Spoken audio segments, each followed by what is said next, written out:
podcast is seen as kind of a line item that's not really given too much specialist treatment. Andy Maxwell from EarMax Media on the need for a specialist podcast media agency. Plus, we obviously have loads of comedy podcasts of all shapes and sizes.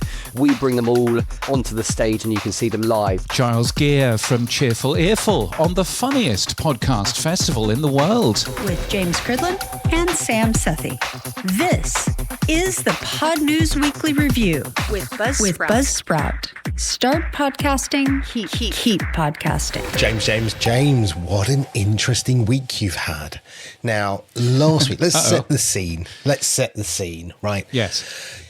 Couple of weeks ago, maybe even a month ago, the industry started to switch towards Apple's HLS. We had video, and we've seen that rolling out. And we'll talk more about probably that in this week's show as well. And then we had the idea of Apple taking a potentially, we don't know the number, a $1 CPM, which then led to a conversation about we should pay the apps. And I was like, yay, finally, I get some money. And that then led to a anonymous initially email. Amy Duggar sent you an email. Right. What did Amy say? What did Amy say? Well, Amy is basically, I'm a dreadful man. And the real issues for creators are that I think podcast hosts are ripping creators off or something. Or I couldn't quite follow it, and also let's make sure that everybody realizes that I get all of my money from the industry, and so therefore I'll never say anything mean about the industry. Which, if anybody has listened to this podcast or read Pod News for any amount of time, you will know is not the case. So it was a strange one. A lot of people have said it's been written with the help of generative AI. I don't know about that. But certainly, I thought, well, it's a response. So I thought I might as well carry it, partially because I don't think that Amy was expecting me to. Why is Amy doing this? She's saying it because she feels, as the creator, doing all the work to produce a podcast, that she should get some money, right? Yes. And thinking that the industry is talking about us, the apps, getting money, or the hosts getting money, or everyone else in the industry getting money apart from the creator. And I think that was her bugbear. Yeah, which is a ridiculous statement, because you're earning money. If you want to sell advertising in your show, you can sell advertising in your show. 100%. Nobody is turning around and making money off shows where the creator themselves doesn't make money. No one does that. I don't even think that that's an issue. Well, taking that point forward, so all of the apps are consuming the RSS, which is why the creators want them, because they want reach, but they're not paying for it. So is that consumption data, plays, time listened, percent completed, the ownership of the podcast creator or the ownership of the app? What we've got at the moment is we've got, somebody stamping their feet and saying, but I'm not making any money. Well, if you're not making any money, you won't suddenly make money if you know that your podcast got 82 plays, for example. That's not going to help you make money. The way of you making money is to go out and sell the advertising. And, and it really depends how you sell that advertising is how much money that you earn out of it. Jealousy will get you so far, but it won't necessarily help fix the particular issue. Now, she goes on, she makes a number of allegations against people who work in podcasting. She says that people are keeping money from the creator somehow, but I don't really understand quite what she's talking about. I've asked for information. She hasn't come back to me. So I can only assume that that's just nonsense. And she then says, and of course, nobody's going to report about this. You're not going to report about it in the Pod News newsletter because you take money from the podcast hosting companies and you take money from the podcast advertisers. And just check yourself before you wreck yourself. Make sure that you've actually read what I've done over the past 7 years, because I would imagine that quite a lot of people will be going, yeah, he's not that polite to us, really. Yeah, I think even our sponsors have called us out on the fact that we've called them out before. Correct. Yes. There are a certain amount of people who think that they are owed a living by whatever industry they are in.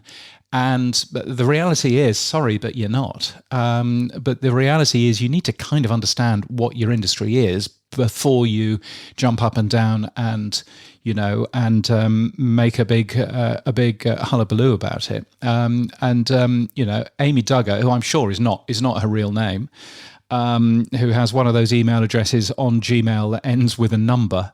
I'm sure that, she, at the end of the day, because I don't know who she is and because that name doesn't actually exist, I can say that, frankly, she doesn't know what she's talking about. But nevertheless, I thought it was an interesting counterpoint to the point that I was trying to make of making sure that podcast app developers actually get some money out of all of this. Yeah, I mean, look, I think what people want is the failed trickle-down economics model, right? Advertisers pays money, hosts takes money, creators get money. By the way, Amy, apps now want some money, and eventually, and this is the mad one that I always put forward, listeners eventually get money. If I want to listen to your sales pitch and not skip, as Edison has told us, then I want to cut as well. Now, it's not going to happen, but that's the idea of trickle-down economics, that everybody in the ecosystem gets a pay. We'll see. No, indeed, and you can well see that. And of course, there are people who are happy enough to spend money on podcast apps that don't skip the ads for you. Here's a voicemail from one of our power supporters. Brilliant! It's Neal Veglio. Hi, James and Sam. Neil from Podnose here. Oh, don't all groan at once.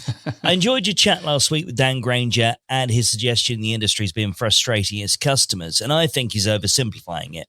Because 20 minutes later, you're both talking about some bloke in the UK flogging an app that yanks the ads out for $2.99 a month, and people are obviously paying for that. Turns out the listener has an opinion on all this too, but they've just used a credit card payment to make it. And from what he was describing, it sounds like the advertisers got a year of meetings and a document, and listeners are getting sod all from this accord. The app developers get Spotify and YouTube in the room with them, which is a bit like inviting the two biggest meatheads to the anti-bullying committee. I'm not saying that the accord's a CAC, but you can measure an ad to the end of its days, and it's still going to be an ad that someone's going to pay to get shot of. So fix why people are paying to skip the ads, and then half your measurement problem evaporates just like that. Poof! Cheers, lads. So, Neil, I tend to agree. The reason people skip ads is because they're irrelevant to me. And if you want to use my time and attention, make it valuable to me. And advertisers actually don't want to pay creators, hosts, or all the middlemen. They want to reach the end listener.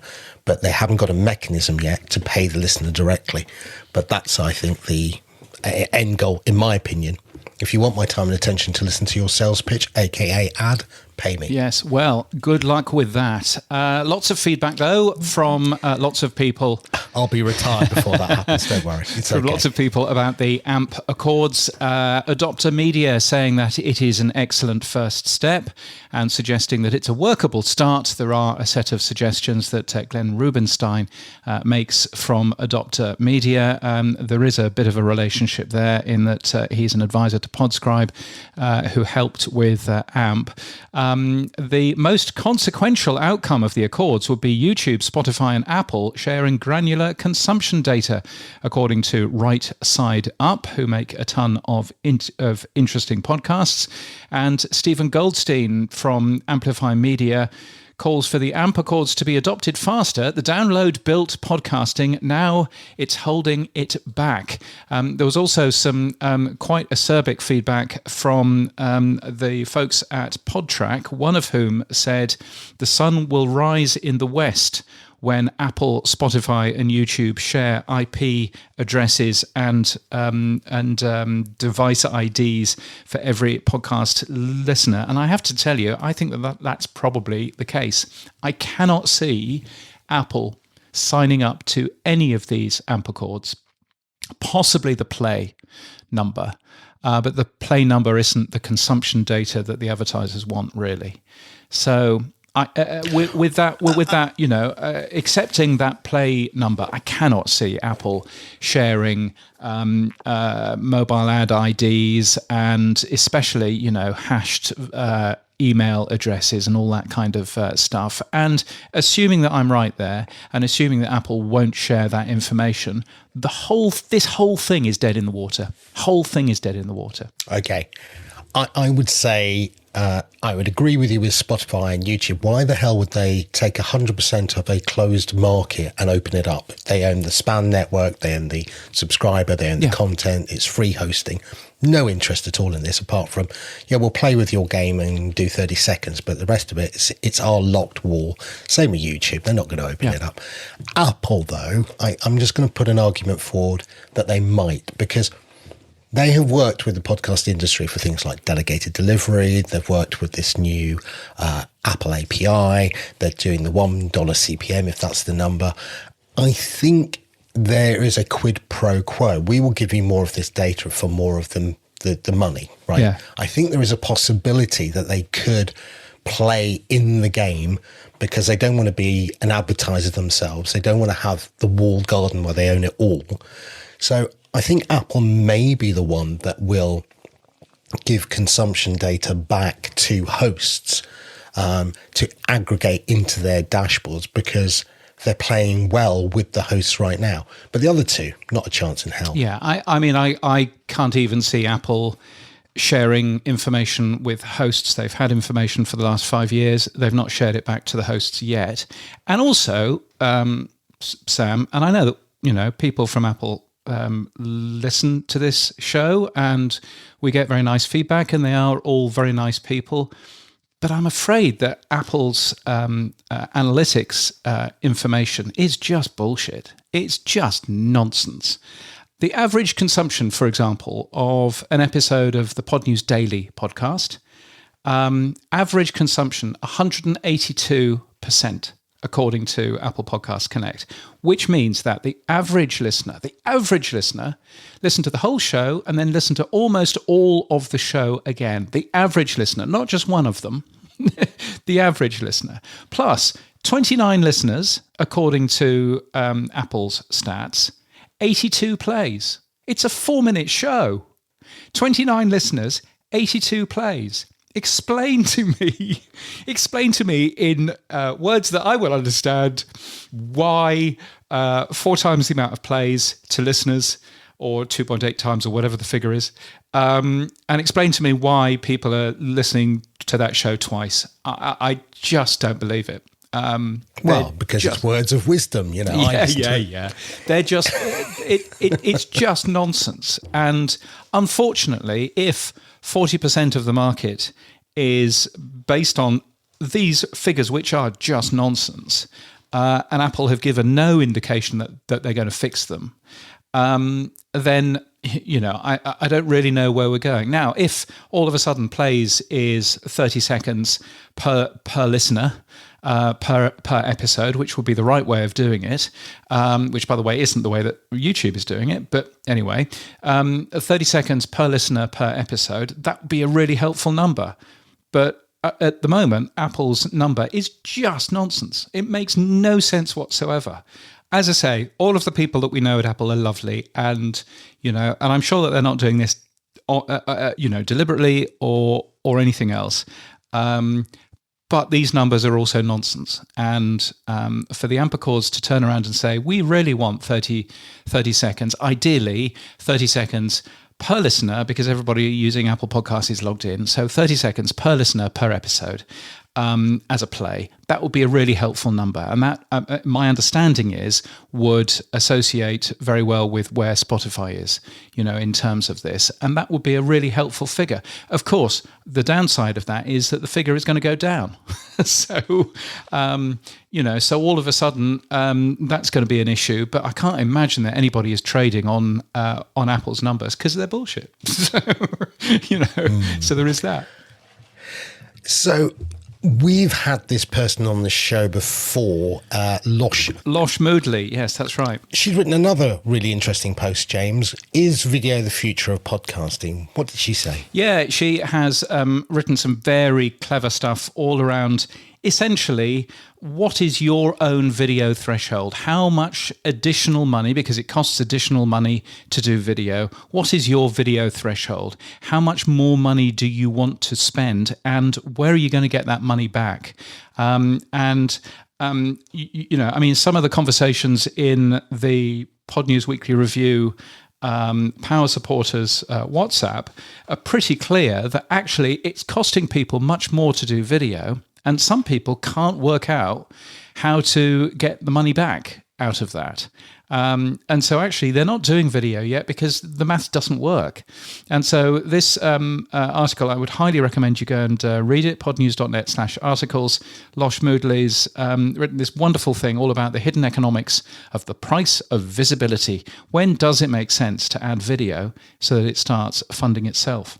I think we're going to end up, sadly, with a two-tier model for podcasting. I think the high-end podcasts will add video, and that will accelerate their growth and discovery, and deepen the parasocial relationship, and they can suck in that cost because they're making it on the advertising revenue back. But I think the mainstream of podcasters who aren't making money, the Amy Duggans of the world, are not going to add video. They're going to dip their toe into it, find that the cost of podcasting, hosting, let's say $20 a month, plus buying a Descript or a Riverside license, plus now adding video, it's going to get close to $100 a month, and they're going to go, we're not making money, pull back. So I think it's... And I suspect that for most podcasters, actually adding video makes no sense whatsoever.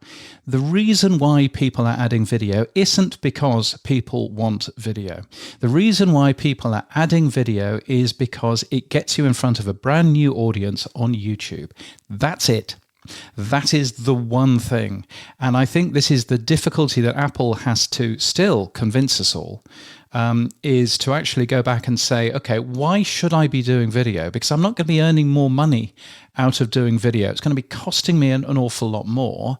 And can we actually see an increase in the amount of consumption happening on the Apple Podcasts app? At the moment, from everything that I've been seeing so far, the only increase in consumption that is happening is because Apple is spending a lot of time desperately promoting the few shows that are on video on that platform. But there are lots of shows that are being made on video which still aren't on Apple Podcasts in video. And I think that tells you quite a lot about where we're actually going here. So really, I think people are very excited about video for good reason, and that good reason is it reaches more people. My theory about video for the Pod News Daily is that I'm not going to do a video version of that show. But what I am going to do is I'm going to do maybe 2, maybe 3 YouTube shorts a week on video of me essentially to camera talking about one of the big stories. And that's going to be it. And it's going to be, 30 seconds, 45 seconds, whatever it is.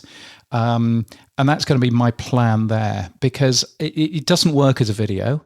4 minutes of somebody talking in front of a camera is not particularly exciting. So I don't think it works in terms of that, but it definitely works in terms of, here's a YouTube short that I can sling onto YouTube, that I can sling onto LinkedIn, onto the Instas, where I can actually highlight where we've got big stories, where I can actually highlight those and get perhaps a little bit more traction around those particular stories. Yeah, I think a clipping strategy is really cool. I think you watch some of the other big shows do that. You look at Pivot or any of those shows that I watched, they generally have a clipping strategy. Yeah, and I think a clipping strategy is slightly different, because you do need to film the entire show and then take clips out of that. What I'm considering doing for the Pod News Daily is not to clip anything at all, but to actually go in front of a camera, and I'm getting some nice graphics done. Yeah, record but it yeah, again. to go in front of a camera and go, there's a really big story today in the Pod News newsletter, and this is what it is, and this is why I think it's interesting. Go and have a look, rather than a clip of the podcast, because I can't necessarily see that working too well. Clips of the interviews that we do on this show, yes, absolutely. I think that works. That works quite nicely. But I think that's again a different conversation. Moving on, James. Come on, let's leave AMP alone for a while and let's move on. Yes. Co-inventor of podcasts, Dave Weiner, has been busy inventing a new social network. What's he been doing? Yeah, this is, I think, really interesting. Really interesting. So he is using a thing called an RSS namespace to extend RSS so that RSS can also power a social network. He's calling it RSS.chat. Now, RSS.chat you can go and have a look at. You can't get a account on there because it's just an invite-only server. You can play around with demo.rss.chat where you can get an account for a little bit. But anyway, it looks pretty well identical to a social network, except under the hood, it is properly using RSS. It's really easy, straightforward to write RSS feeds for it. It uses pretty well all of the standard RSS stuff with a few extensions that he has worked on. And I'm there looking at this and going, this is what we need for cross-app comments. This is it.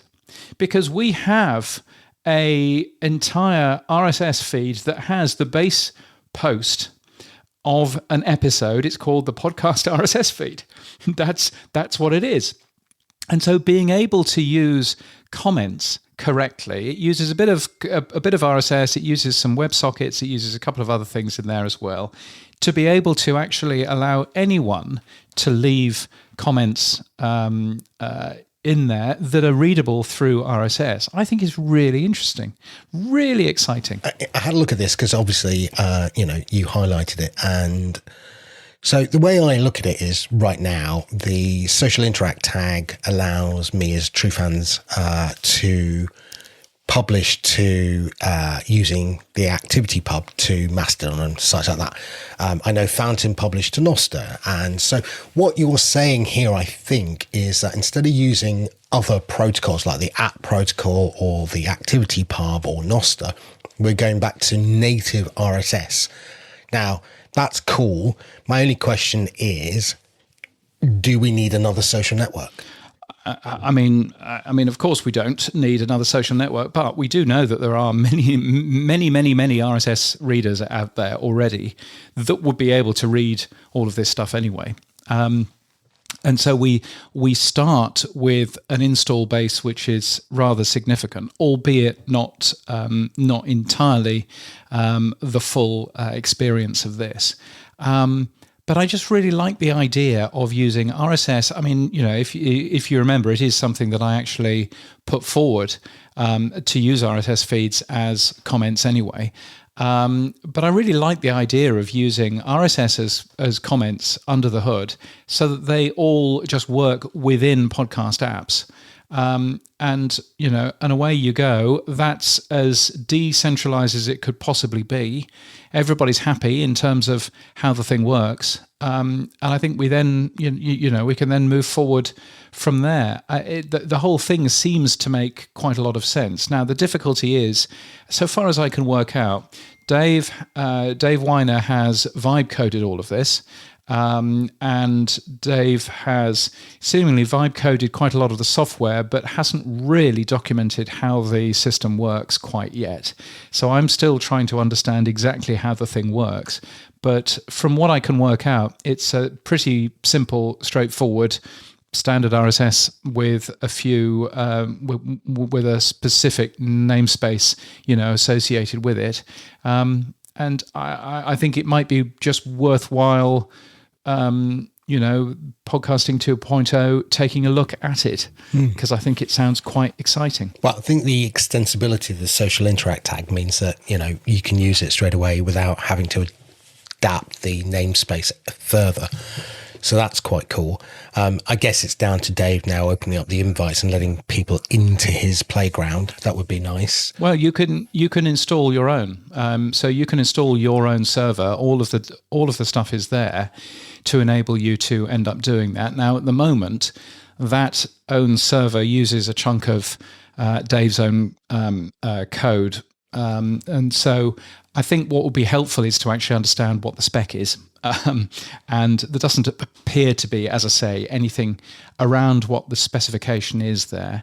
But that is one of the reasons why YouTube seems to work so well for podcasts, because you can leave comments. And at the moment, none of the independent podcast apps certainly allow you to leave comments on individual episodes.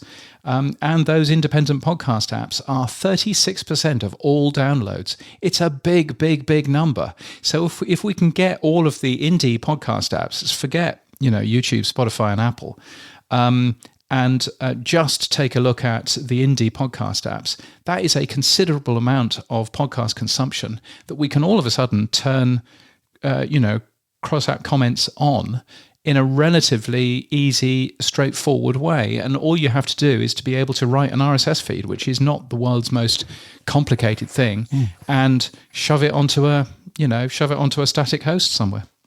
Yeah, look, I mean, we'll have a look at it as true fans. I mean, if this is the elixir of the cross-app comments, then happy days. It might be. Yeah. It I mean, might also not be. But wouldn't it be fun for Dave Weiner to be actually working on cross-app comments within RSS powered podcasting? That would be an excellent outcome to all of this. So, you know. Now, look, wait for the London bus and 2 come along at the same time. It seems like micro.blog is doing something. What are they up to, James? Yeah, so this is micro.blog. It's a blogging platform which is written by a guy called Manton Rees. And he has always been very excited about both RSS feeds and JSON feeds, and also very excited about podcasting. He said in a blog post recently, there are many exclusive audio shows that are not based on RSS feeds, and if left unchecked, this will eventually erode the interoperability and radical beauty of podcasting. Hooray for Manton Rees. So he supports Blue Sky directly already, but one of the things that he has just added is video podcasting using the alternate enclosure. Hurrah! So he's supported audio podcasting for a bit, for about 6 months or so. Now he's supporting video podcasting as well using the alternate enclosure, which is good news. It'll also post video to YouTube and to PeerTube as well. It also does fixes for podcast audio level and all that kind of stuff built into there as well. All very neat. So I think that's very exciting, actually, to see what Manton is working on, because when you post on micro.blog, you go everywhere. You get into Mastodon as well. You get into Threads, Nostr, LinkedIn if you have to, Flickr, PixelFed, all of those things. So actually, it seems like quite an interesting thing to have a look at. Yeah, he's come up with a new term for cross-posting called Posse. Publish on your own site, syndicate elsewhere. Quite nice. Yeah. Yeah. No, it's a nice old thing.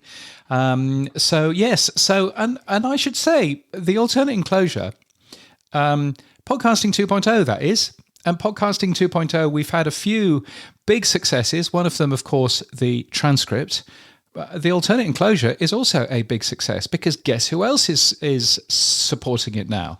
You can see Pocket Casts beginning to support it. They've announced support for HLS within the alternate enclosure. It's rolling out. It's not available to everybody yet, but it is rolling out slowly. iHeart Australia, only yesterday, announcing that video podcasts are now available in the app, which I assume means iHeart everywhere because it's the same app, through the alternate enclosure, through RSS. So alternate enclosure being used by iHeart, by Pocket Casts, by a bunch of other people. And I think I was reading something from Dustin, who is the developer for Castro, who's going to be turning that on as well. So I think there's, if we patted ourselves on the back for transcripts, I think we should be patting ourselves on the back for the alternate enclosure as well, because that is a very, very I mean, look how long it's taken to get there. It's taken 6 years, hasn't it, to actually get somewhere? Yeah, I but was my a young goodness, man when we first came up with that idea. Yeah. But my goodness, that is a really, really good piece of work, which all of a sudden people are really using now. So so I think we should certainly be patting ourselves on the back. Not that I had anything to do with it, to be honest, but you know what I mean. I think there's a lot of other people that have, including Douglas Castle, Tom Barrasso, Andy Hubel, Justin Jackson, and of course Alex Gates, who was the main author of the spec. So congratulations, Sir Alex. That's another tick you have on your bedpost, or whatever it is that you wish to add this on. You know what I mean? I do. And no, he doesn't. No. And we shouldn't forget, of course, Podcast Addict supports it, Castamatic supports it, Curiocaster, Fountain, Disctopia, PodLP, Podverse, and so on and so forth, and of course, True Fans. Sorry, we were loads the first. of By the people. way, can I and just point Podcast out? Guru. Yeah, we were the first. So Yes, bugger off yes. to the rest of them. Yes. Yes, So thank you. So yes, I think that's all good. So hurrah for us. Yes, well done us. Now, moving on, we had a company called EarMax approach us. A guy called Andy Maxwell, very lovely guy, had several conversations with him. They've come out of Australia from a company called Eardrum.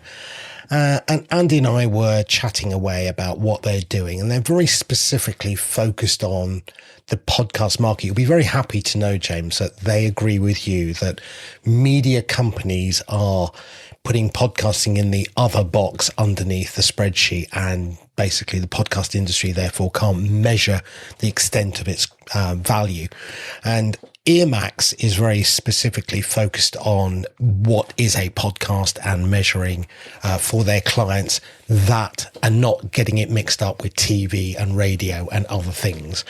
So I reached out to Andy and asked him about who or what is EarMax, but more importantly, I started to also ask him about, with this new idea of Apple taking a cut, who in the media advertising world is going to pay for that? Is it going to be the advertisers? Is it going to be the media companies like his? Is it going to be the creators? We also had a wonderful conversation about where he sees video within the industry as well. So it's taken a while to actually get to this description, but we're a media agency specializing in podcast advertising. We work in Australia. We were founded in Australia, but have clients across both Australia and the UK. Our sister agency is Eardrum. My co-founder, Ralph Van Dyke, it's his company of 30 years. They and he are the most awarded audio creative agency on the planet. So really our offer is the combination of highly curated, sort of context-first media plans plus top-class audio creatives, whether that is 30-second ads, branded segments, or host reads. It's the combination that makes the channel so powerful when it comes to advertising, and that's all underpinned by measurement. So rather than just your typical, this is the reach, this is the frequency, this is the CPM, we go a lot deeper to really help our clients achieve the wider business objectives and pan out how we measure that and then optimize for future campaigns. So that's it in a kind of long nutshell. So for a Luddite like me who doesn't really focus on advertising, what's the difference between you and a media agency, or you and Acast who sell ads? Acast are some of the big players in the UK, and they're all fantastic, but obviously they only have access to their own inventory, and they're only going to be incentivized to sell their own shows, obviously. The difference between us and a media agency is that there's not really any specialists within, especially the holdcos or other media agencies, where audio is a very small part of a wider media plan and the spend, and podcasts fits within that. And often podcasts are sort of bundled in with a wider buy, especially if it's a holdco doing a deal with Global, who might have out of home and broadcast and digital audio. The podcast is seen as kind of a line item that's not really given too much specialist treatment, even though you and I will know that the podcast medium is the most intricate channel out there, and it needs that time and care with the advertising side as well. Otherwise, you're just going to piss off the people listening to it. So that's really what separates us. We specialize in podcasts, and it's kind of the front door to our business, where then a brand can expand into digital audio or kind of integrated partnerships with specific podcasters and creators that can span socials and YouTube and video and all the rest of it. Yeah, James Cridland, my co-host, often says it's very important for the industry to be able to define what a podcast is in order to not be lost on the spreadsheet in the other column. So what is a podcast to you? A podcast to me is content that has to make sense, just purely audio. If it's on YouTube, if you can't just listen to it, then I don't think it's a podcast. It's a YouTube show or a TV show. And I think that is definitely the correct definition. It needs to make sense in an audio-only environment. Does it need to have an RSS feed? No, I don't think so. I think as long as it makes sense, you and I could be recording this now and you could put it just on YouTube as an audio file with a holding image. It's still a podcast, right? I could send it on the group chat. Technically, it's still a podcast as far as the listener is concerned. So I don't see why the tech behind it should really dictate what the definition is. Okay, let's move on to the AMP Accord, which is Dan Granger, Oxford Road, trying to define what a play is, 30 seconds, define what a podcast is, and the metrics. Tom Webster, famously from Sounds Profitable, said that most metrics in the industry have been faith-based. I've called most of the metrics that advertisers get from podcasting as the emperor's new clothes, downloads. It's the only metric we had, but I still thought it was a BS metric because auto downloads inflate the numbers, people skip ads. The whole thing was, as Tom said, faith-based. Please believe that people are listening to your ad and keep paying us. The recent changes that we're seeing in the industry, and it's still in flux, it may take 6 months to settle down, but we are moving from a download-based industry to a streaming-based industry using technology called HLS. But ignore the tech for a second. The idea is that I can then measure accurately in 6 or 10 second packets the consumption of the podcast. So somebody actually clicked play, somebody then listened for X minutes or hours, and the consumption percentage, as in if it was 3 minutes, but that's 100% of the show, like Pod News Daily, is relevant, or 3 minutes of a 1 hour show is again totally relevant if you know the percentage. So you as a agency focused on podcasting, are these metrics now what your clients are asking for? Are you getting the, come on, give me better data, or are they just still happy with faith-based marketing? Yeah, 10,000 downloads and we don't know if anyone heard the ad. I wouldn't go as far as saying they're happy with faith-based marketing, because any client that we work with, we're educating them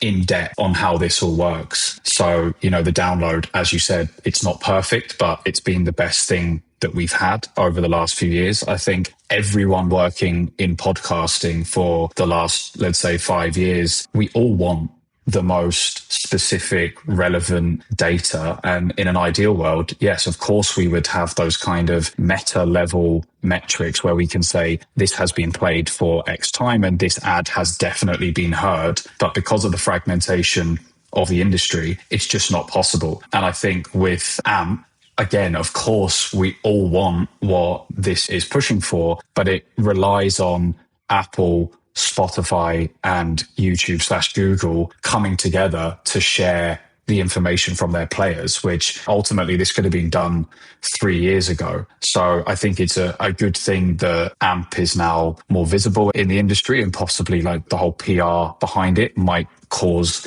Google and Apple and Spotify to come together. Who knows? But I don't think there's too much that will change in the next 3 to 6 months, to be honest, because we all want this. But the IAB have been trying to solve this issue for the last 10 years, right? And even already there's a difference in between what AMP are suggesting in a play being 30 second and what IAB have spent years pushing towards, where a download is 1 minute. What do IAB now have to take AMP's recommendation of 30 seconds just because the 30-second metric is probably slightly more relevant for YouTube, for example? So I think I'm still not clear after reading through the document exactly how all this will work in reality if Apple, Spotify and YouTube don't all agree to share their data in the same way. And maybe you have more insights into that, I don't know. I think you're right. Unless there's commonality across platforms, then the metric itself becomes irrelevant. And the problem we have is autoplay. Just like we had auto down, we have autoplay. I can be listening to a podcast and it's in my pocket, and then guess what? The app autoplays the next one in my playlist. Oh, I didn't mean that. Stop. Can I get 30 seconds? Can I get to it before a minute? So I only think the play metric is just a one step further that says a physical human actually pressed the button that said play something for me. Yeah. But the autoplay becomes that problem. Anyway, outside of the play, I think if we can get to a point, you're right, and it may be 6 months, it may be even a year before we get universality across the industry, but total listen time aggregated on a creator dashboard that gives you a surety that A, how long the person listened, but also within that, whether the ad was played and how long the ad was played for as well. So I think that's useful. Now, one of the other big conversations, and you and I had a chat about this offline, is video and the way that Apple has entered the market. And Apple are now saying very cleverly, okay, we're not going to host the video. We're not going to even stream that. You, the host, can do that. Acast, Simplecast, AdsWiz, Audio Boom, etc. And we will take a fee, and it's rumored to be $1 CPM. Who's going to pay for that additional cost in the revenue streams? Is it you, EarMax? Is it Acast? Someone's got to pay it, or does the creator have to pay more now to host? I think ultimately in the end, the brand will end up paying more, right? These costs will just get passed down the line if the brand wants to go ahead with that kind of activity on Apple specifically. And again, this is where I see the kind of issues with AMP, in that Apple and Spotify and YouTube all have different models, so it works in different ways. So anyway, without going into that, I think the cost will likely be passed on to the brand. I don't see why the creator out of everyone should be protected 100%, but I think any network or media agency is obviously not going to want to take a hit. So it will just be, look, brand, this is a bit more expensive because we can digitally insert video, and it will become maybe a slightly more premium solution for digitally inserted video host reads, at least. I think the really interesting bit will be when it comes to doing digitally inserted 30-second ads programmatically at scale, because obviously I assume this will still have to work as an audio ad as well, just because someone might be switch off and listening. Just putting a TV ad in there that needs those visual cues is over reliant on that person 100% watching the ad, but also an audio ad produced by a radio show that's an ad fit for radio with just a holding page is going to be twice as jarring as it was before. So we need to find that solution with the kind of audio video, I don't know what the word is, but the integration of the both. Okay, so friends of the show, Bumper, Dan Meisner, Jonas Fust, have created a digital dashboard where they fundamentally are getting permission from the creator to aggregate from the big three. And they'd love to extend that further. That's fine. And that gives them some metrics for the creator to understand how they should improve their show or where ads were played. Could EarMax become also the aggregator of that data? Or would you just want a third-party service to provide you with it? So if you went back to your advertiser and said, we have this podcast and we ran a campaign across Acast and Audio Boom and we did all these different places, and by the way, we've aggregated all of that consumption data back, and here you go, Mr. Advertiser, and they go, wow, that is really, truly unique, because all I ever got before was this rubbish download number. Well, that's why our clients work with us, because when we brief a publisher, we are pushing for Spotify demographics more than just the kind of, this show has 90% male, 45 plus. We want to know the exact splits, because we're comparing this against so many different podcasts in the landscape. We have a lot of that information. And if we're working with independent podcasters and we're going to do a branded segment, let's say, I'm going to push for the consumption data, because we need to make sure that this 3 to 5 minute branded segment is at a part of the episode that is still being consumed by the majority of the audience. So I think all of this information that we're talking about is out there. It's just, do you have the time to dig deep enough to go and find it? And what we're building now, obviously, all of this information sits on shared drives and documents and emails and things like that. But we are starting to put it into a proper system. Obviously, with AI developments,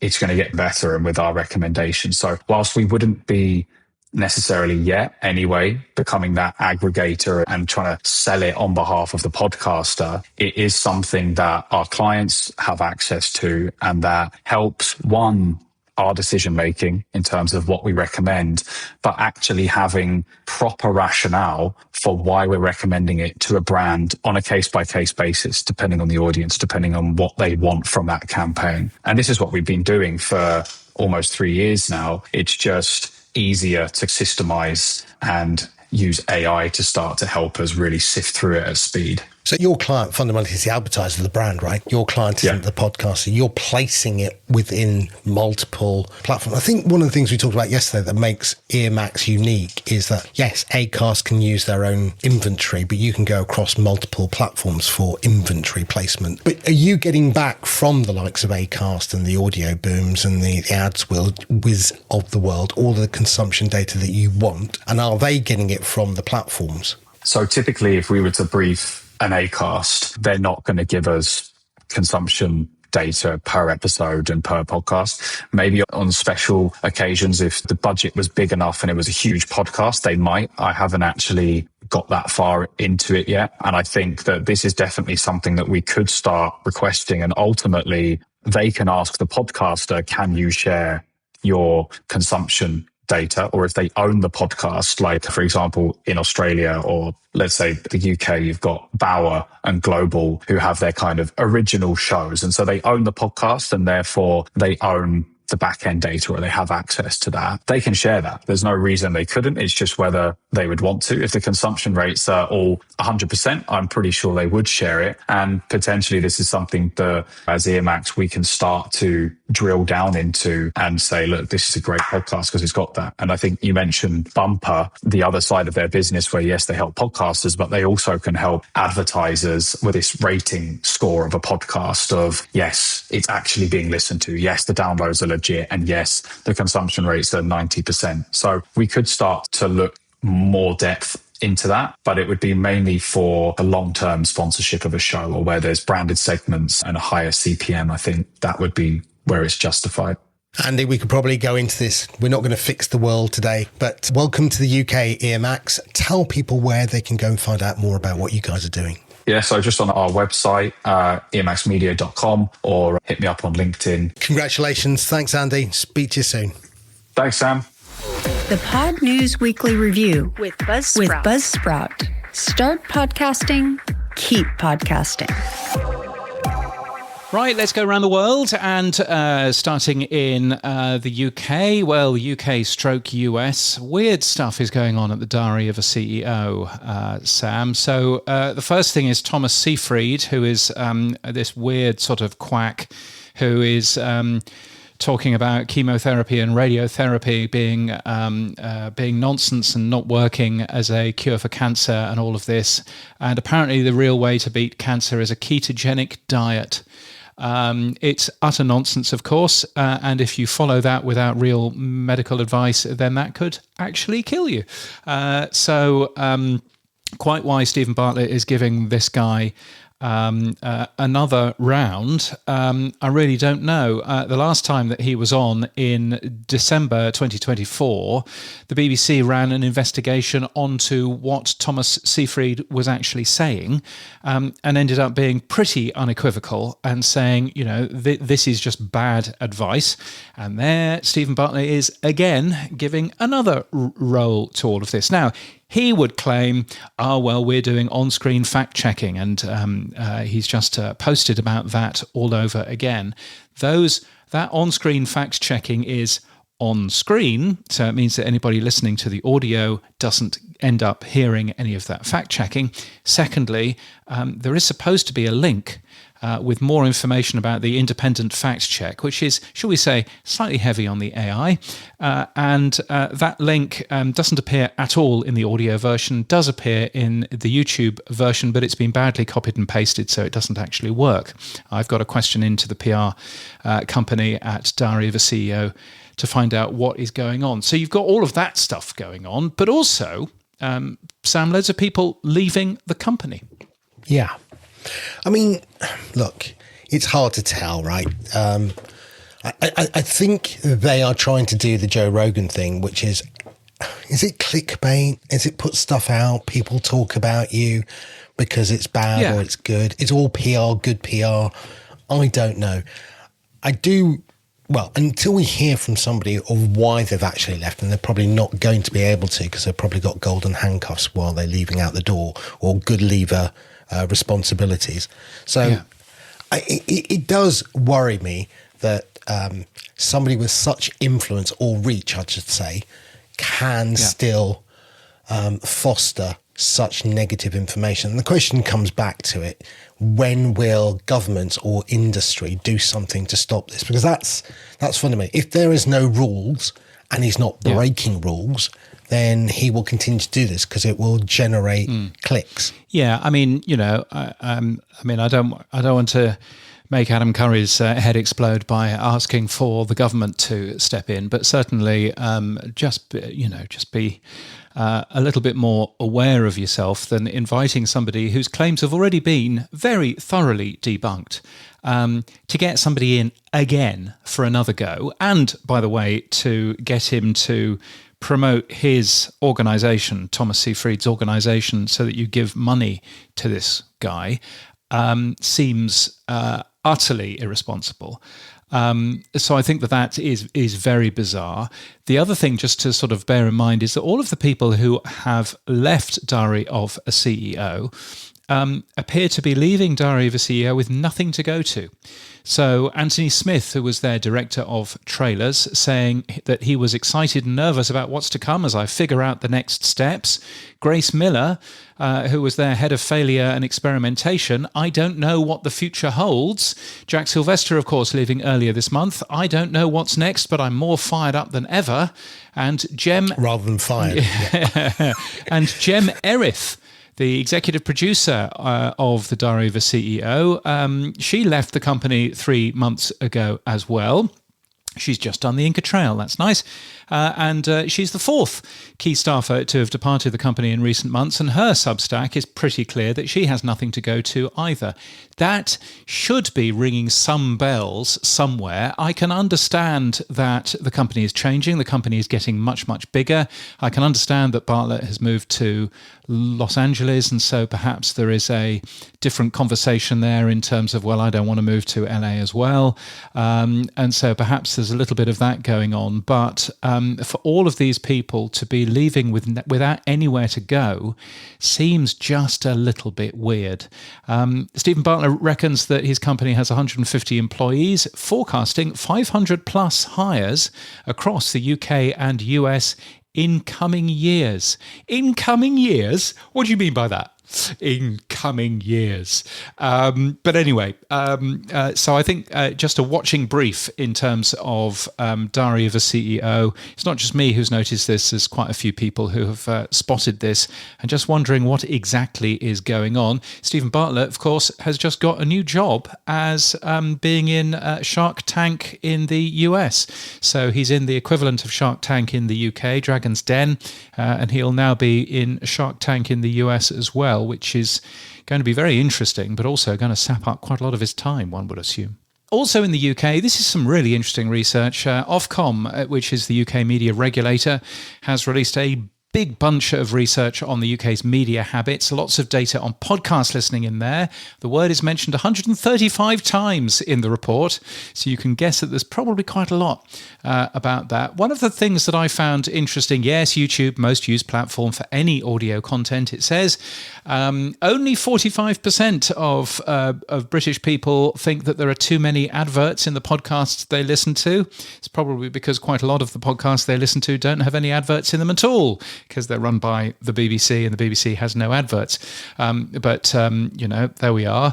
The one thing, though, that I thought was really interesting, 53% of the UK listen to what the research says is called speech audio. So speech audio, things like podcasts or talk radio, 53%. Now that number actually goes up for the peak age group of people who listen to talk. And that peak age group, I thought, would be probably 55, 64, that sort of age group. No, it's 25, 34s. So it's right in the middle. And that's not just podcasts, where we know that podcasts are quite successful. It's also speech radio as well, and audiobooks. 25 to 34 is the peak there, which I just thought was really interesting. That's not data that, that I would ever have guessed. So definitely worthwhile taking a peek at that.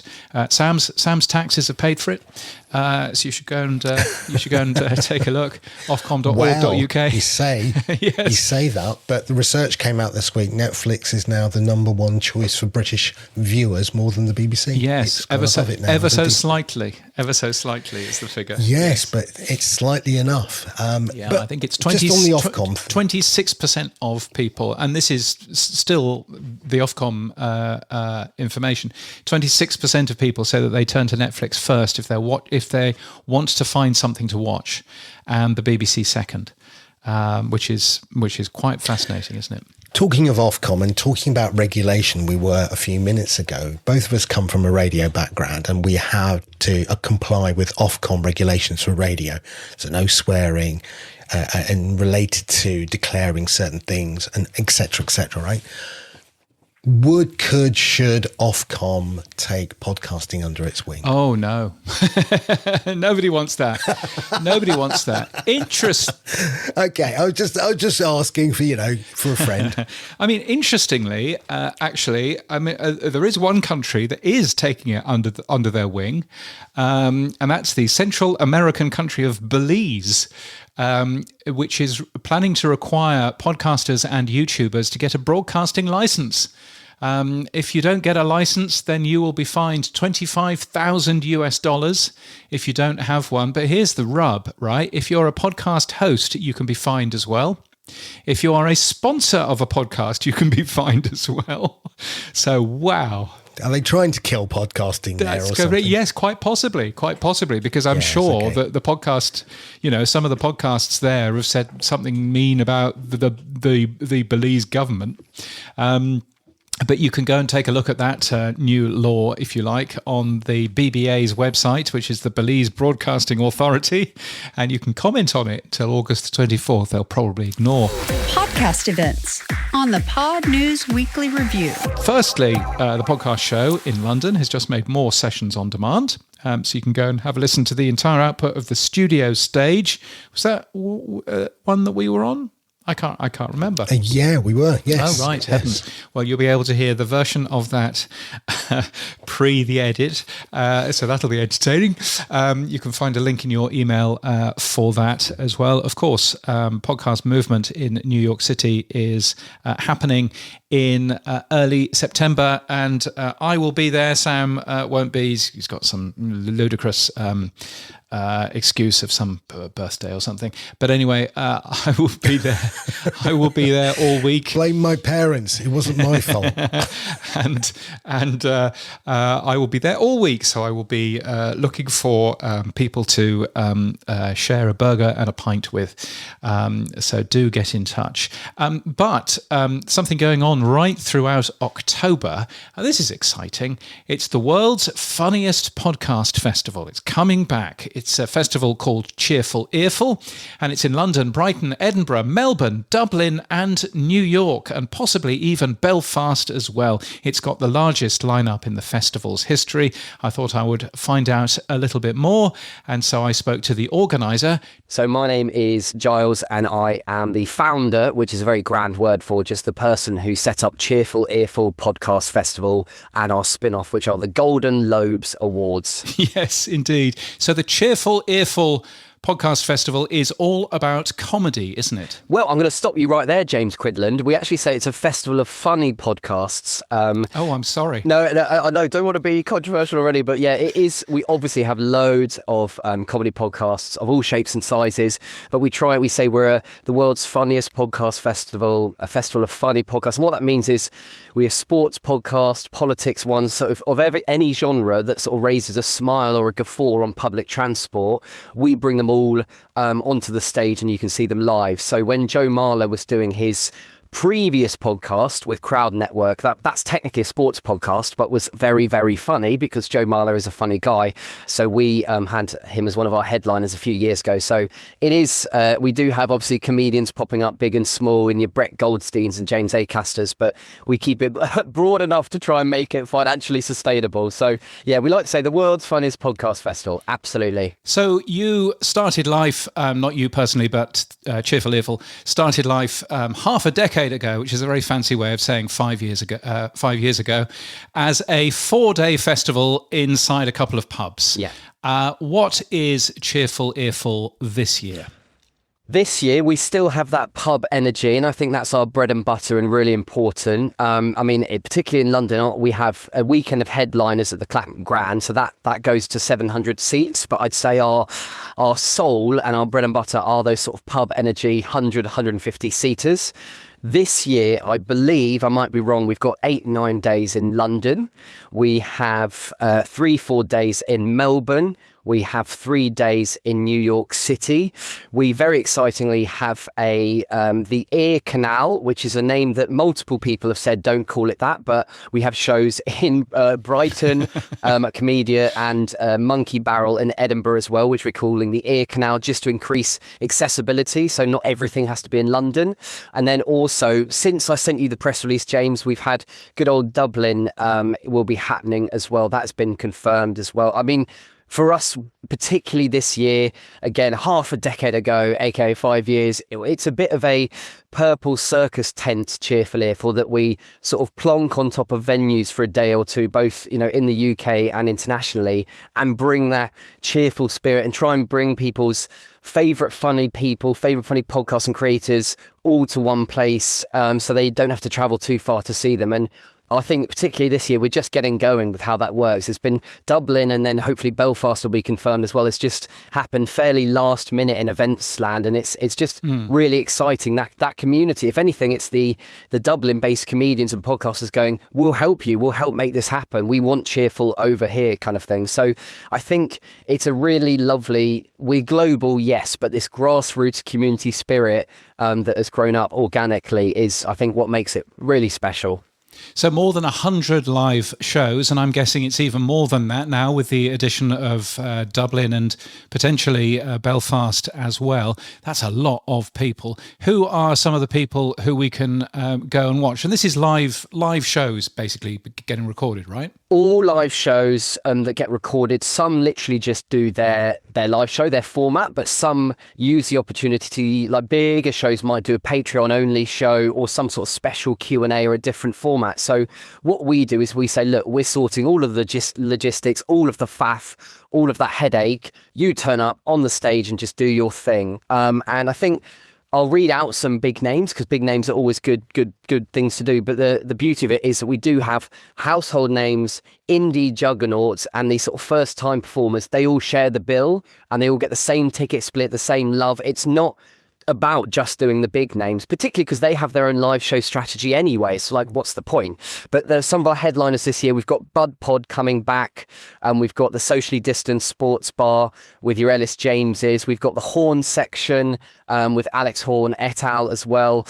This Paranormal Life, who are again a sort of massive podcast, but not potentially like household name comedians individually, which I think is what Cheerful specializes in. A really interesting one as well is Hell or High Rollers. So Hell or High Rollers is a D&D funny podcast from Mischief Theatre, the guys who set up the play That Goes Wrong 10 years ago or so. That, I can exclusively say on Pod News, was our fastest selling show of the festival by a mile. It sold out 130 or so seats within 3 hours just to their Patreon. And to me, that shows the beauty of, there are these massive shows that aren't necessarily getting the same industry attention because people don't see that. So we get this lovely collection of, all shapes and sizes sort of joining in and sharing the stage. So it's there's sort of too many to list, but obviously all on the website. But it's a real lovely melting pot, and I really love. And I mean, you'll know this, that the smaller shows and the independent shows are the ones that often shout loudest and proudest about being part of the festival. They're the ones that really enjoy that, and that's why doing it in other cities is important as well. So they don't have to spend any money, ideally, like all of their profits on having to come to London. Well, why not do it on their doorsteps? Yeah, no, exactly. You've even got a show called The Podcast Nobody Asked For, which I thought was this one, but there we are. So that's all good. So what's involved in one of these shows? Why would one of these shows take part in the Cheerful Earful festival? If I had a lovely, pithy answer that was both humorous and heartfelt, I would insert it here. But I don't know. I think that for some people, we grow with shows as well. Like we did Trusty Hogs, and Trusty Hogs no longer existed, but we did Trusty Hogs in a 60-seater, then a 100-seater, then they did their final two shows with us in a 700-seater. So I think that because we've got that audio pedigree, we've got a nice sort of cross junction, that's not quite the right word, but a junction of audio love. We're doing a multi-track recording of their show, giving it to them for free. We're taking lovely professional photographs of their live show, giving it to them for free. We're sort of adding on all these sparkly bits, as well as doing the sort of live event side of having the stage there, vetoing the venues, making sure that the venues feel cheerful in nature and cozy and welcoming. And we're sort of hands-on in a nice way, where if people are sort of piddling along at 10 tickets or 15 tickets, we go, don't worry, we're not going to leave you in the lurch. Let's see what we can do. There's a lot of guesting on each other's as well. So I think that and especially for audiences, people love being in. I mean, the pod news, people love being in the same room as you, James, regardless. But people love being in the same room as their favourite podcast, don't they? And so we offer that opportunity, and it's almost like a meet and greet, or that sort of festival, or think like the podcast show, but for just meeting your favourite funny. And I think. Also, what's quite unique is that we get mega stars popping up, and I'd love to take credit for booking them. But like James Acaster popped up a couple of times 2 years ago. The Birthday Girls, which is this legacy podcast, 10 years old. They've been there since the start. And I said, oh, by the way, who's your guest last year? They went, oh, our friend Brett Goldstein. And I went, flipping Nora. Yeah. I couldn't get past the first wave of agents for Brett Goldstein, and they've just booked him. So I think the magic of Cheerful is, yes, you go see the show, but you're not sure who's going to pop up during the festival as well. So I think we get a bit of an answer. We also try as well and give as much of the ticket split, as much of the revenue as possible to the acts, take away the faff, and then any, not to get really boring, but any sort of commercial partners or anything like that, we curate in a way that is useful to the performers, especially with these indie shows and their workflows. With the Golden Lobes, for example, Orphonic were one of our partners in the first year. I was endorsing Orphonic left, right, and centre, and then I got a show email me going, Orphonic's changed my life, brilliant kind of thing. It's amazing, you can do X, Y, and Z. So I think that our mixture of that podcast pedigree with live events, people feel in good hands. That's great, and it's always good to be working with sponsors and partners who you also believe in as well. So that's exactly. Certainly a. James, I won't name names. I won't give you a controversial headline just yet. But I would be on a call with a potential sponsor, and I'd say, "Can you explain to me again what you do?" And I wouldn't understand the nature of what they do, and I was like, "Well, I can't." Legitimately correct. Bring you into the fold, and I don't know what this thing is. You've seen the same press releases that I get sent every single day, and you sort of talk yourself down with, and there are big people too. I mean, Alex Horn off of Taskmaster, he's a pretty big name, so he'll be doing the Horn Section podcast on the 11th of October at the Clapham Grand. I mean, that's a That's a pretty big name for this year. If I was in the UK, I'd be hassling you for tickets for that one. No, we were very, very lucky, and I'm sure they won't mind me saying, but again, what was really nice, this is, I'm not even going to pretend it's not a humble brag. It is it's just a brag, but they reached out to us, and their sort of sax player, I believe, on Instagram said, "Who on earth are you? Our audience have been saying we need to get involved," kind of thing. Great. So that was really lovely. That again, maybe I'm just a bit of a terrible booker and people need to force me into sort of action a bit more. But what was really nice is that they reached out initially. And so, that makes life a lot easier. And we get shows coming out to us and reaching out and everything. And I think that's where we exist, is when we talk with big shows and they've already got their tours and their strategy, and the lovely guys at Fane are sort of doing their sort of multi worldwide tour. We go, no worries, you're massive, you can sell out a stadium, do our 150 seater one in wherever, Edinburgh, and do it as a Patreon only thing, because then it acts as added value and an incentive for your audience to sign up to Patreon, which for you will lead to more revenue and blah, blah, blah kind of thing. So I think we can be sort of quite scrappy with how maybe not scrappy, but we think of a better word. But so we're very, very lucky like that. And we have a lot of returners as well. Some only do live shows with us as well. And next year, Cheerful will be sort of touring more podcasts just as a touring company, which is sort of our background anyway. So we see that sort of being fleshed out year round as well. No, it all looks really cool. Everything starts on the 28th of September in London, Edinburgh, Brighton, and also New York City. I've heard of that. And Melbourne happens a little bit later in October as well. And of course, Dublin and other places to be confirmed as well. Where would people go to find out more information? Well, if the redirect has been set up correctly, which the IT company that do it for me for a favour, do it for free, hopefully it will be, they head to cheerfulearful.live is the easiest way of doing it. Oh, nice. And that will take you... cheerfulearful.live will take you. You can click on wherever you need to go, whatever continent you're in, find a show near you. And then also we've got all our venues listed there as well, and just show them lots of love. But it's very fun. It's very cheerful. It's very cozy. We love doing it. And it's fab. So I know, James, you're a busy boy. I won't mention what one day you've got free in the autumn. I know that would be controversial, but if it happened to fall over the festival dates, we'd love to see you there. Yes, but you very cleverly avoid it every year. But I understand why. I get it. Giles, it's wonderful to have a chat, and best of luck for this year. Thank you very much. The tech stuff on the Pod News Weekly Review. Yes, it's the stuff you'll find every Monday in the Pod News newsletter. Here's where Sam talks technology. So Ophonic, James, it now supports subtitles burnt into video. Tell me more. Yes, I really must look into Ophonic a little bit more. Comes out of Germany, of course. It does all kinds of stuff. We use it on this show because it is what Buzzsprout's Magic Mastering is. Ophonic will take the audio of this show, make sure that Sam is just as loud as me, and also get rid of quite a lot of the ums and ers, which it does automatically as well, which is very lovely.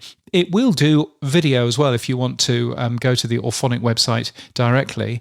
And it does subtitles now burnt into video. You can use whatever font face you want and all of that kind of stuff. It's very nice. Word level highlighting as well. And you can play around. I didn't realize that it's also got a CLI, a command line interface, so you can actually build it into your tools when you publish something. And I was there looking at that and going, oh, that might actually be quite useful to get rid of a few of the things that I'm currently doing on my own computer. Might as well give that a go. So anyway, Ophonic is a nice tool put together by two awfully nice Germans, and it's well worth taking a peek. Orphonic.com is where to go for that. Now, Pocket Cast, we mentioned this a bit earlier. It's going to be available on the new Apple TV app. I mean, there's a new Apple TV device coming out as well, allegedly. Well, Pocket Cast is now going to be available on the new Apple TV, and they will have it on the Android TV. I think what's really cool is, we should get Ellie back on, Ellie Rubenstein, who runs Pocket Cast, and because we talked about it a couple of weeks ago. They've done the liquid glass updates. They're focusing on the iOS 27 launch. It feels like it's all going to that one singular point for Pocket Cast when September/October happens, when all this hardware and software is released by Apple. I think Pocket Cast will be prime in the seat with it ready to go for the new look and feel. So yeah, well done to them. Yeah. No, I think that's all good. And yes, my understanding is that it will already deal with MP4 video. And as they roll out HLS video, it'll deal with that as well. So, yeah, I mean, I think you mentioned it because you're on the beta for iOS 27 desktop, that it now supports video on the desktop natively as well, doesn't it? Yes, it does. So for Mac OS, yes. So and it will support it on Apple TV as well. But my understanding is that the Pocket Casts Apple TV app will shortly be supporting HLS through the alternate enclosure. So hurrah for that, which is a good thing. Now here's an odd one. Flightcast, Stephen Bartlett's co-founded company with ROX Codes. ROX posted on LinkedIn that he's now managed to get his servers to pull files at around 10 gigabytes per minute. So he says even massive episodes finish in under 5 minutes. So I was like, how are you doing this? And it seems it's like server to server pull. So I'm not quite sure how it's happening, but if it is what Rox is suggesting, that he's now got a fast method. It's just OAuth into Google Drive or Dropbox. Oh, okay. So instead of uploading through your browser, which nobody wants to do because the files are massive, you basically OAuth into your Google Drive or into your Dropbox or wherever else that you've hosted your massive, great big files, and you say this file, please, and then of course it can get it very, very fast indeed. It's quite a smart way of doing things. I've used those sorts of tools occasionally when I've been moving, Amazon buckets from one place to another, just so that I'm not downloading it all on my home connection and then re-uploading it, because that would be very, very slow indeed. So yes, but pretty cool from Flightcast. Fountain also announcing support for Apple Podcasts video. If you're using the Pro plan, you get video at no extra cost. They say that Spotify video and YouTube video is coming soon. True Fans, I've heard of them. Though video is coming soon in True Fans as well. It's great. Look, ignoring True Fans for a minute, well done to Fountain for getting this done as well. So, yeah, well done to Fountain for getting that done. And I should also shout out RSS.com, who I'm an advisor to. They have a very nice, they've probably not properly announced it yet, but they have a very nice new sort of homepage for their dashboard that has like lots of information about how much money you've made, how many downloads you've done. It's just really nice. It's a really smartly done new tool. When it's ready to be promoted, gosh, I hope that I'm not saying anything that I shouldn't, but when it's ready to be promoted, then I'm looking forward to talking about that a little bit more. But yeah, they've done a really smart job with that too. Another company's popped up on the radar. You wrote about a company called Podview, which promises a podcast website with RSS, HLS video, and YouTube. But the striking thing was the company has a free tier, and paid plans start at just as low as $5.99 a month. Yes, I think the secret sauce here is that they link YouTube with Apple HLS with with all of that stuff. So it's basically nice and easy to make sure that you can get your video onto that platform. I have to say, there are lots of these companies now. Castly is another one. Beamly is another. Podpage, of course, is the granddaddy of that. And Podpage, I think, has more functions than ever. I think that Podpage already does all of this in terms of YouTube and Apple Video and all of that kind of stuff. So, so shop around. Another story that I think is interesting, worth people going to have a look at, is a company called Atomizer.ai. Now, I can't tell you any more at the moment because the founder has asked me not to, but he will be on the show in the next few weeks. But Atomizers AI is basically a host, but it is also all of the other AI stuff, video editing, audio editing, thumbnails, AI transcriptions, voices, etc. It's very cool. I have had a play with it. What's interesting about it, it's using the tokenization model from AI rather than a SaaS model. And so it's not a fixed monthly amount. It's you want to use one feature, one function, and it's credits based. So again, that person will be on the show in a couple of weeks to tell us more about it when they officially launch. But if you want to have a look at it now, you can go to atomizer.ai. Well, there you go. Elon Musk is coming to save us. Hooray! X money. No, he's not. X money. Brilliant.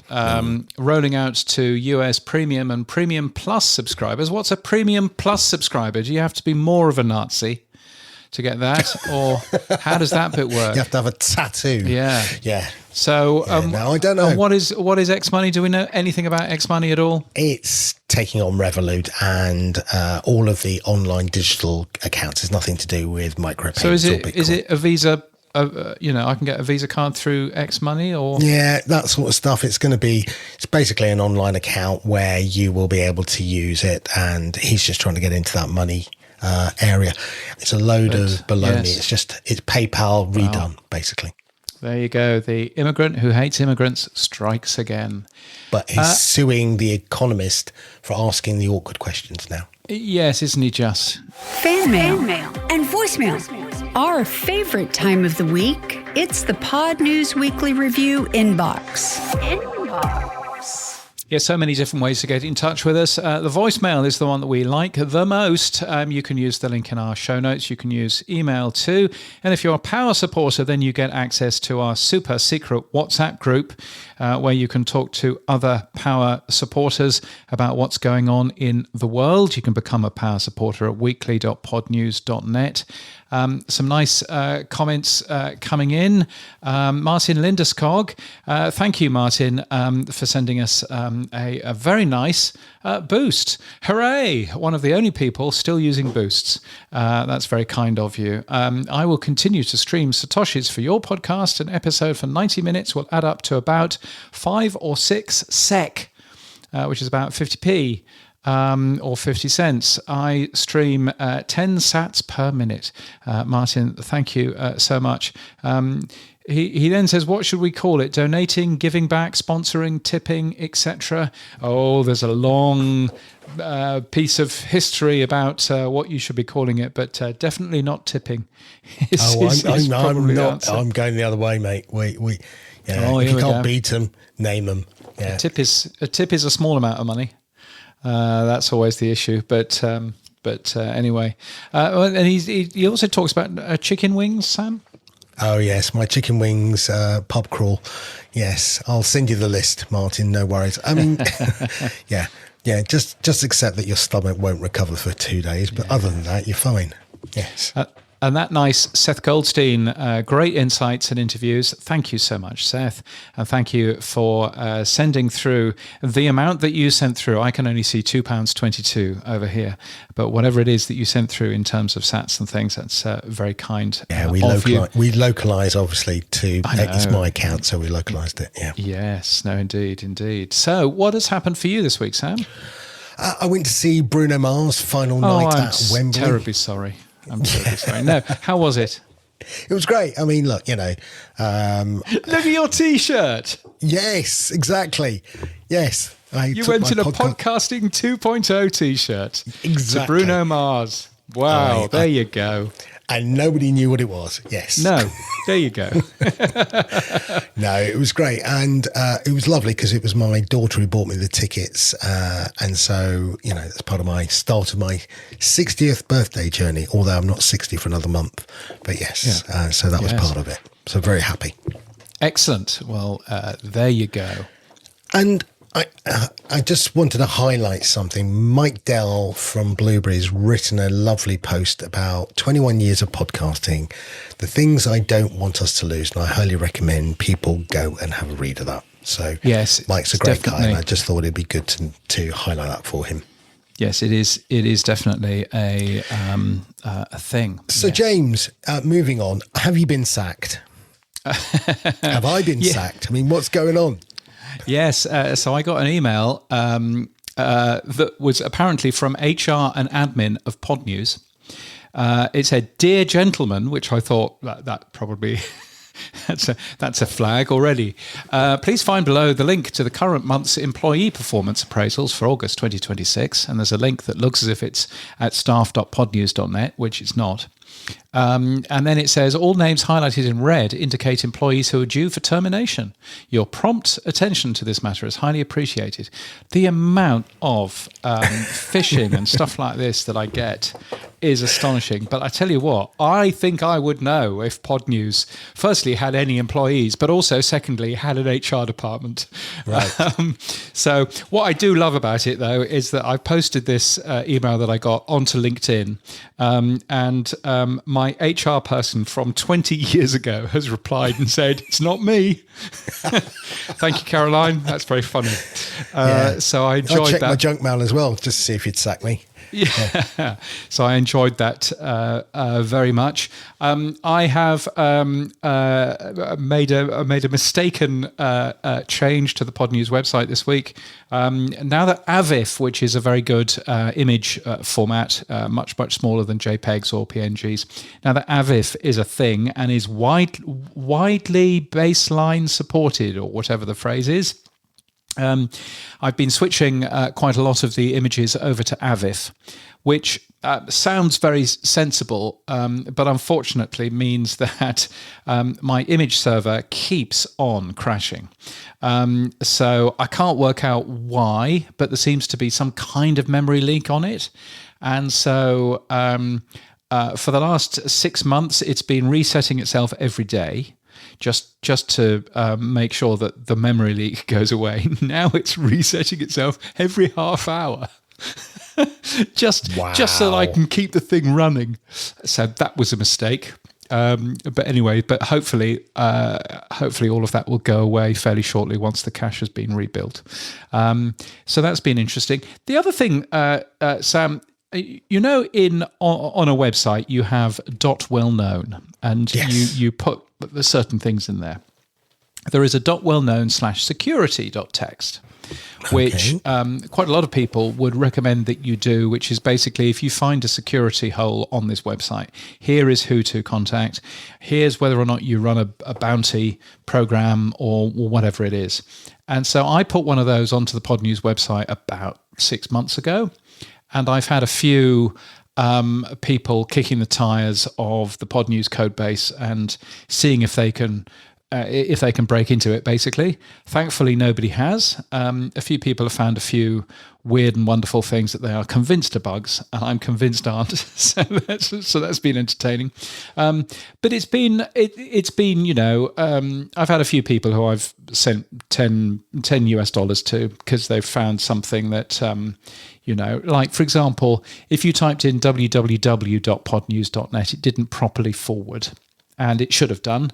And so thank you for pointing that out. Here's $10. That's all I'm ever going to pay you, but there we are.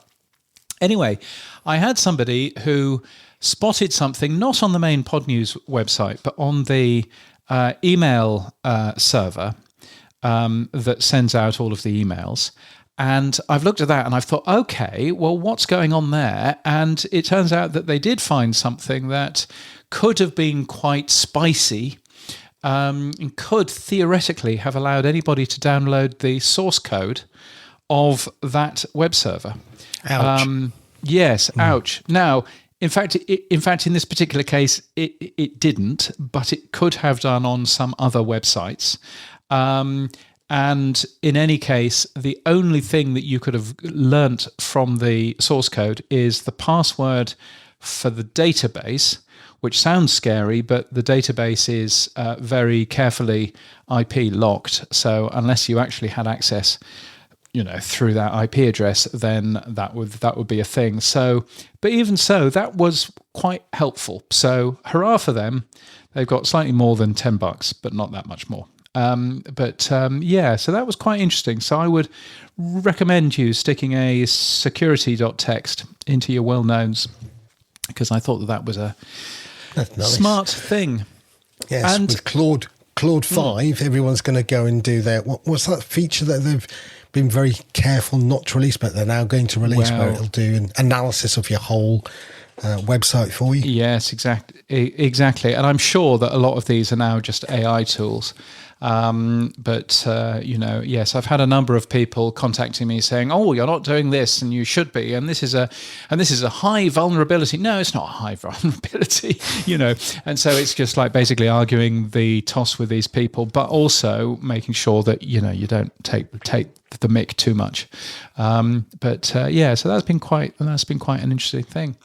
Anyway, that is it for this week. All of our podcast stories taken from the Pod News Daily newsletter at podnews.net. You can give us feedback using the Buzzsprout voicemail link, which we love, in our show notes, or become a power supporter like the 24 power supporters at weekly.podnews.net. Fully expecting Amy Duggan to be a new power supporter next week, so that's good. Our music is from TM Studios. Our voiceover is Sheila D. Our audio is recorded using Clean Feed, and we edit with Hindenburg. And we're hosted and sponsored by Buzzsprout. Start podcasting. Keep podcasting. Get updated every day. Subscribe to our newsletter at podnews.net. Tell your friends and grow the show. And support us. The Pod News Weekly Review will return next week. Keep listening.